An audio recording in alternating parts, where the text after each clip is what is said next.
اس کے فوائد پیش کیے گئے، مگر تمام آیتوں کا خاکہ پیش کرنے کے ساتھ ساتھ یہ وعدہ تھا کہ آیت الکرسی کا الگ سے ذکر کیا جائے گا۔ چونکہ کل مجلس تھی لہٰذا کل اسے بیان نہیں کر سکا۔ آج میں آیت الکرسی کا تذکرہ آپ کی خدمت میں چھیڑنا چاہوں گا۔ دیکھیے، جو ہم پڑھتے ہیں بسم اللہ الرحمن الرحیم، اللہ لا الہ الا هو الحی القیوم لا تأخذہ سنۃ ولا نوم لہ ما فی السماوات وما فی الارض الی آخرہ۔ تو یہ جو آیت الکرسی پڑھتے ہیں، اصل میں تو آیت ایک ہی ہے، آیت نمبر 255 سورہ بقرہ کی آیت نمبر 255، جسے آیت الکرسی کہا جاتا ہے، جس میں لفظ کرسی کا استعمال ہے، جس میں 50 کلمات ہیں اور 175 حروف ہیں۔ لیکن ہمارے یہاں چونکہ تاکید علماء کی رہی ہے کہ آیت الکرسی کے بعد کی 2 آیتیں جو ہیں ہم فیہا خالدون تک اس کے ساتھ ملا کے پڑھا جائے، اس لیے ہم لوگ عام طور پہ تینوں آیتیں ایک ساتھ پڑھتے ہیں،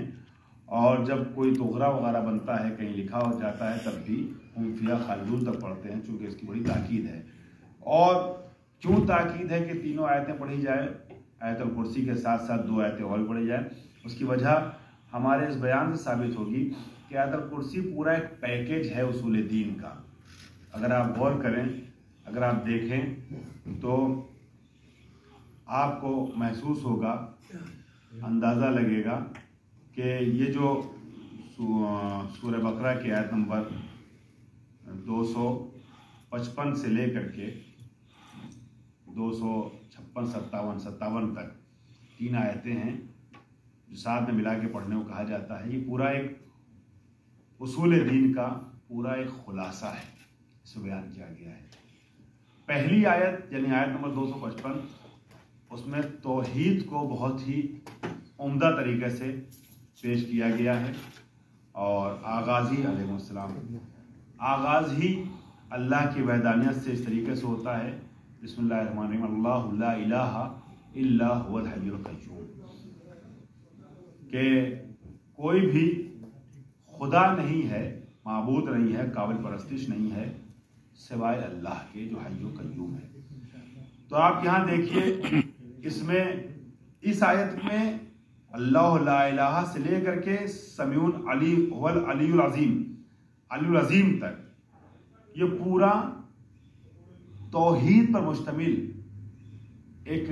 میٹر ہے، ایک ذخیرہ ہے، جس میں اللہ کی ایک آیت میں 16 نام بیان کیے گئے ہیں۔ سبحان اللہ، سبحان اللہ۔ بقول آیت اللہ محسن کراتی کے استاد محترم، بہت بڑے عظیم مفسر ہیں، تفسیر نور کے رائٹر آیت اللہ محسن کراتی، بقول ان کے اگر آپ شمار کریں گے، غور کریں گے، گہرائی میں جائیں گے، تو کوئی آیت قرآن کی ایسی نہیں ہے سوائے آیت الکرسی کے جس میں ایک آیت میں 16 نام ہو اللہ کے۔ مثلا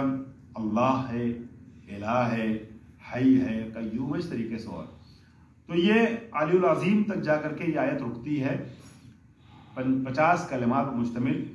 اس میں سب سے پہلے تو اللہ کی توحید کو پیش کیا گیا ہے، اور بہت خوبصورت طریقے سے توحید کو پیش کیا گیا، اور اس سے متصل جو آیت ہے اس میں نبوت کو پیش کیا گیا ہے۔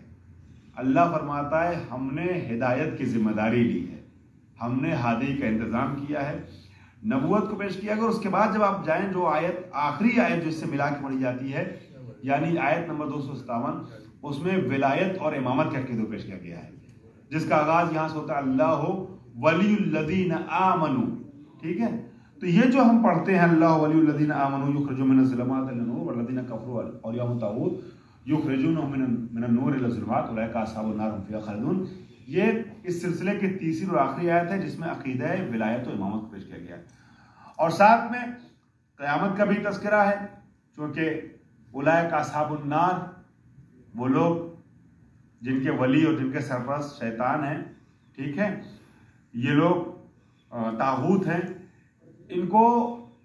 نور سے نکال کے ظلمت تک لے جاتے ہیں اور جہنم تک لے جاتے ہیں۔